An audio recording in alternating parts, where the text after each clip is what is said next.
Tonight, for the first time, you will hear the voice that started the 9/11 attacks as the 9/11 Commission lays out the government's confused and chaotic response. Another suicide bombing kills dozens of Iraqis as the new Freedom government is threatening martial law. Time's running out for this American. His Saudi kidnappers are threatening to kill him tomorrow. And when does time run out for getting pregnant? Tonight, a new method for reading a woman's biological clock.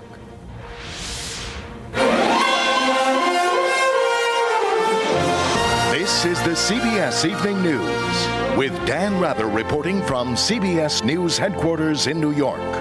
Good evening. This country had never seen anything like the 9/11 attacks, and a report out today shows just how ill-prepared government officials and the military were to deal with it.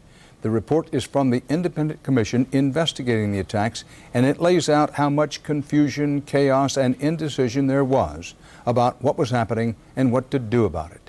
The 9/11 Commission held its final public hearing today, and CBS's Jim Stewart reports it included the dramatic sound of how the attacks began.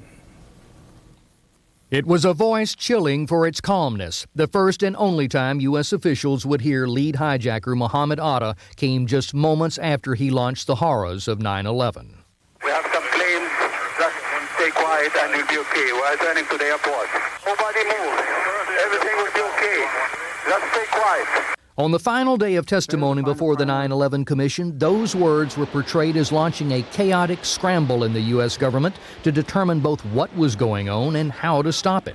In the end, however, the Commission concluded both the FAA and the military were unsuited in every respect to prevent what happened that day, although they tried.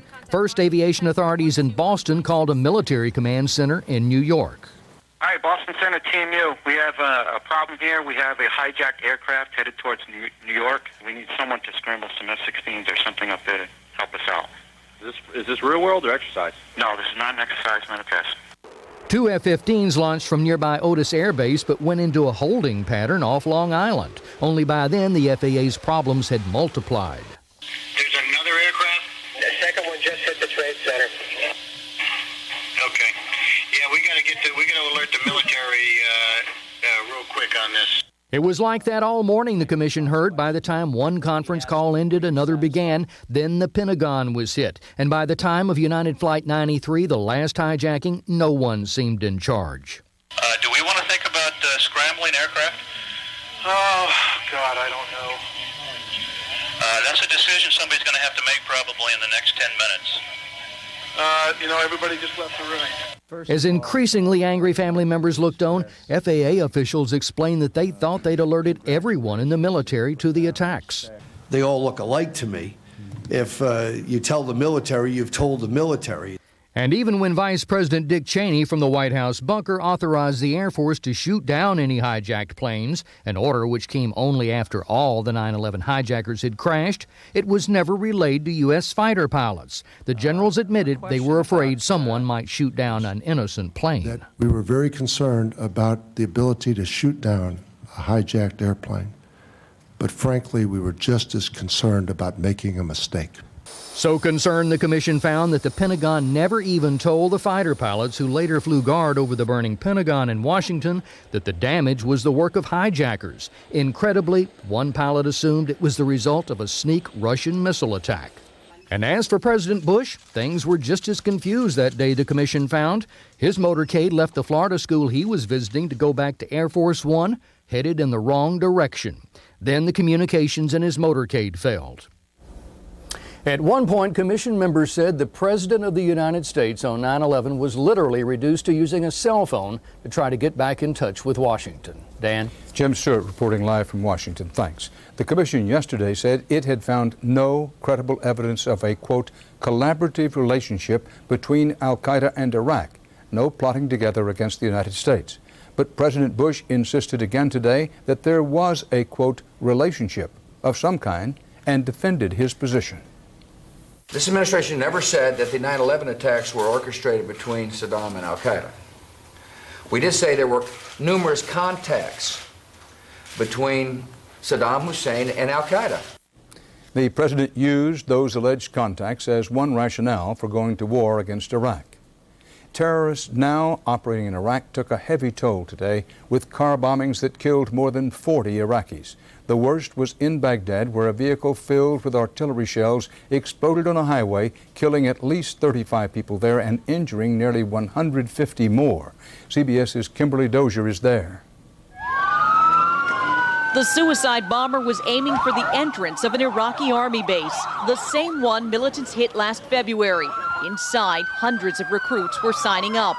But the bomber's victims were ordinary Iraqis caught in the traffic on the 4-lane highway outside. Most of those wounded, more than likely, came off of a bus that happened to be near the area when the bomb went off. Dozens were killed and more than 100 injured by rocketing shrapnel and flying glass. I couldn't feel anything, this man said. I opened my eyes and found 100 people lying around me. Another car bomb north of Baghdad did kill 6 Iraqi security officers. U.S. commanders say the bombers may find this attack was a mistake. They say the last time a police recruiting center was hit and dozens killed, 300 family members of the dead showed up the next day looking for jobs and revenge. Iraq's prime minister, who visited the scene, blamed foreigners led by Al-Qaeda operative Abu Musab Zarqawi for the recent string of car bombings. And there may be new evidence to support that. Zarqawi was behind Monday's bombing in the capital, according to a Saudi man who claims to be that bomber's brother. If the violence continues, Iraq's new government promises to crack down with a vengeance, including the possible declaration of martial law. Yes, we will do it. We won't hesitate. This is the security of our country. This is the security and the life of our people. Iraqi police and security forces will be given sweeping powers to search and arrest anyone they suspect, just like they had under Saddam. So Iraqis may get back their security, but it could mean democracy has to wait. Kimberly Dozier, CBS News, Baghdad. A follow-up now on the original prisoner abuse story that CBS News and 60 Minutes broke earlier this year. A civilian interrogator who worked for the CIA in Afghanistan was indicted today on federal charges. He is accused of beating a prisoner so severely he died. CBS's David Martin reports this is just one of more than 36 cases involving prisoner deaths in Iraq and Afghanistan. A former Army Ranger and medic with the Green Berets, David Passero was a civilian working for the Army at Fort Bragg, North Carolina, when he took an unpaid leave of absence and signed on with the CIA to go to Afghanistan. He was assigned to a base along the Pakistani border in the heart of Taliban and Al-Qaeda country. Just days after Passero got there, a young Afghan named Abdul Wali turned himself in as a suspect in the frequent rocket attacks against the base. Attorney General Ashcroft described what allegedly happened next. Passero began interrogating him about the rocket attacks. During these interrogations on June 19 and June 20, 2003, it is alleged that Passero beat Wali repeatedly using his hands and feet and a large flashlight. Wali died, and Passero is now charged with 4 counts of assault, which could bring a total of 40 years in prison. Justice Department officials say they did not bring murder charges because there's no proof of the cause of death. Wali had a heart condition, and his body is now buried in a remote area where it would be dangerous for U.S. troops to retrieve. This is the first prosecution, civilian or military, to come out of the 39 cases of prisoners who have died while in U.S. custody in Iraq and Afghanistan. We have homicide investigations that go back as far as December 2002 in Afghanistan that we absolutely have got to move on and understand what happened there. If Passero's ex-wife is to be believed, this case is easy to understand. She says he was an abusive husband who was fired from the police department for beating someone up. I wasn't surprised. Why? Because he's a very violent person. He's a very violent person. If that's true, what's harder to understand is why the CIA hired him. David Martin, CBS News, the Pentagon. Following up on a story David Martin reported last night, Defense Secretary Donald Rumsfeld acknowledged today the story was correct, that he did personally approve hiding the existence of a terror suspect captured in Iraq and kept it secret. The prisoner has been held since October, and the International Red Cross has yet to be identified. A Pentagon spokesman says that notification will be given soon. In Saudi Arabia, the clock is ticking on a murder threat against American Paul Johnson, taken hostage last weekend by suspected Al-Qaeda terrorists. Saudi police have conducted many raids and made some arrests. But CBS's Sheila McVicker reports the hunt is a long shot and time is short. Saudi authorities believe time runs out tomorrow, 72 hours after the kidnappers released this videotape of a bound Paul Johnson. Saudi authorities, with U.S. government approval, insist they will not negotiate. The kidnappers say they will kill Johnson to win God's approval. Johnson's supporters are also turning to religion. On Islamist websites today, a Saudi man calling himself the Believer posted a letter. He claimed to be Johnson's friend and wrote, "Friendship with a Muslim offered protection no Muslim should violate." Some analysts believe the letter may have been authored by Saudi authorities, using religion to discredit those who justify with religion. The Saudis believe this man is responsible for Paul Johnson's kidnapping. He is Saudi Arabia's most wanted, the self-confessed leader of Al-Qaeda in the kingdom, Abdulaziz al-Mukran. Saudi authorities say he is the very experienced militant behind recent targeted attacks on Americans. His ultimate goal is obviously the disruption of the relationship Saudi Arabia has with the outside world. Intelligence sources say arrests have disrupted 5 of the 6 Al-Qaeda cells Saudis admit were operating there. But recent attacks have brought new recruits in a country where there is no shortage of support for Osama bin Laden. A poll conducted for the Saudi government showed that nearly 50% of those interviewed said they admired the teachings of Osama bin Laden, especially his hatred for America. That level of support is one reason why the Saudi authorities are reluctant to crack down too harshly, and why finding Paul Johnson is so difficult. Sheila McVicker, CBS News, London. Coming up next on the CBS Evening News, the vice presidential sweepstakes. Whom will Senator Kerry pick? We'll give you a look at the presumed frontrunners in tonight's Inside Story. And then later, how could 4 people drown in a landmark Texas water park? You'll hear the details. But first, CBS News honors fallen heroes. Jonathan Kephart wanted to be in Iraq. His comrades are glad he was. They say he saved their lives. When their Humvee came under attack, Kephart was hit twice, but kept on fighting.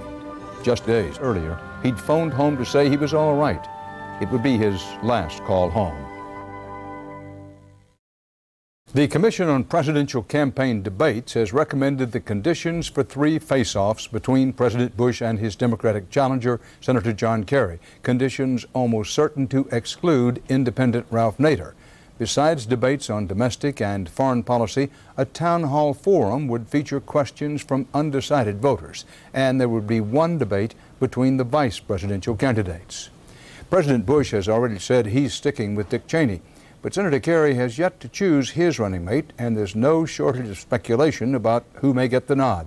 CBS's Byron Pitts gives you the inside story. It's the question Senator Kerry can't seem to escape these days. Not his position on any policy, but who's his pick for a running mate. I have not made a decision yet, and I'm the only person who knows when I will or what even direction that might take.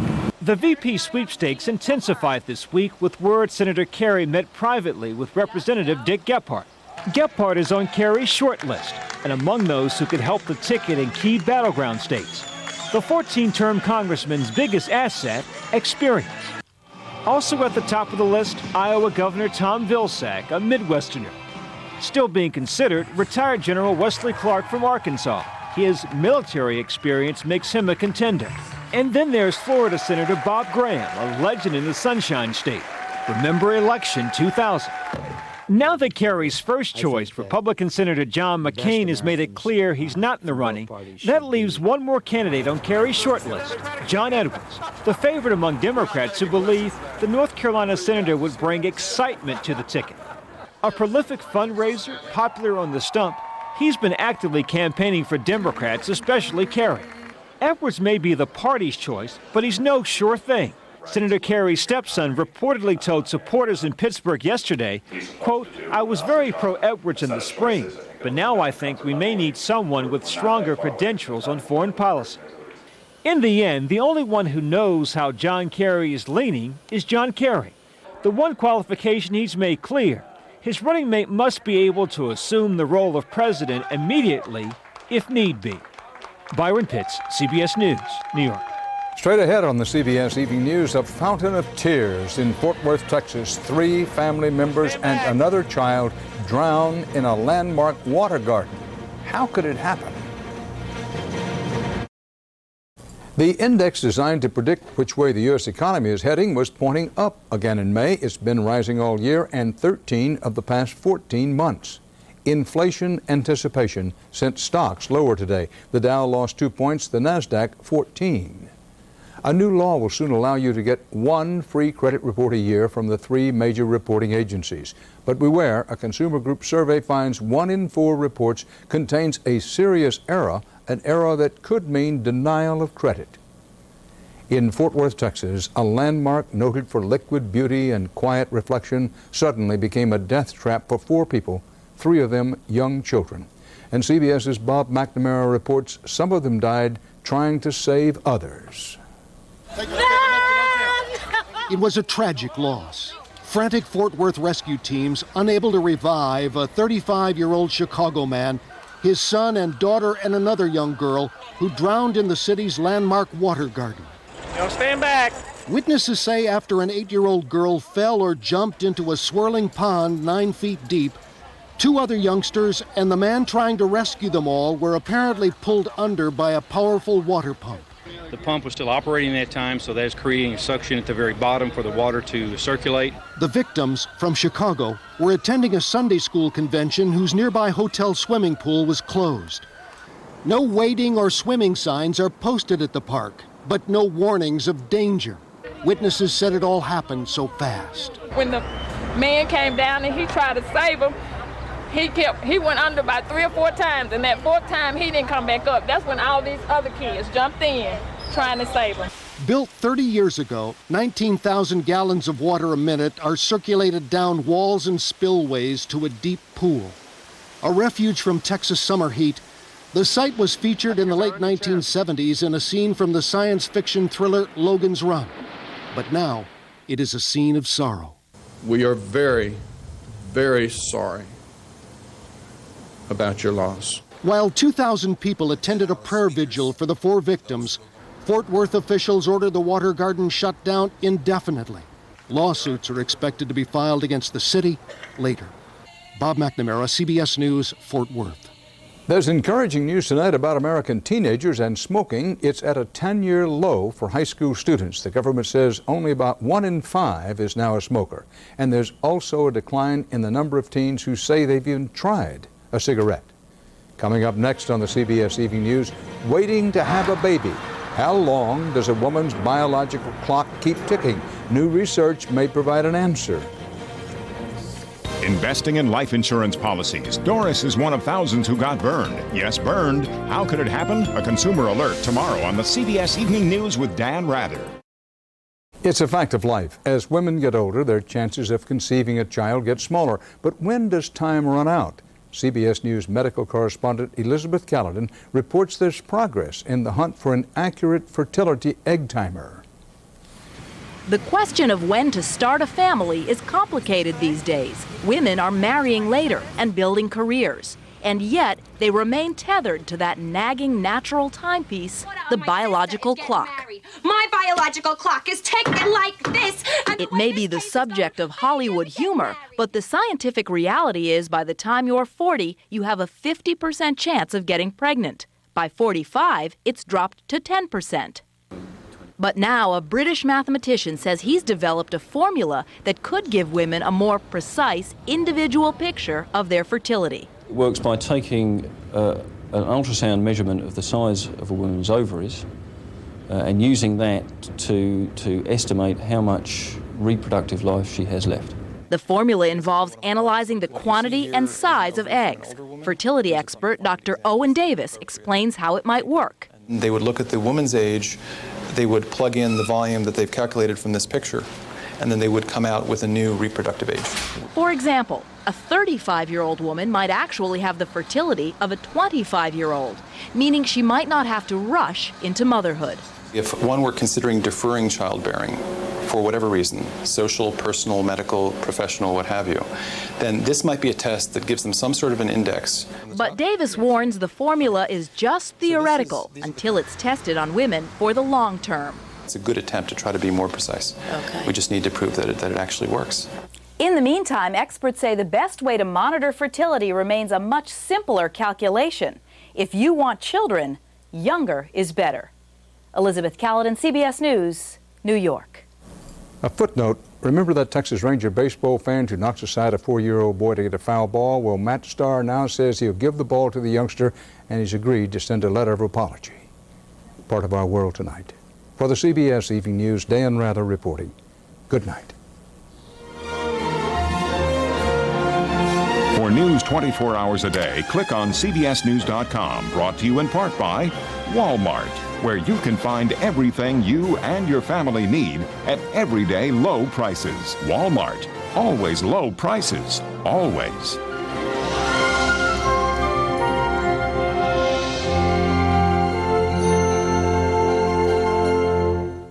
This is CBS.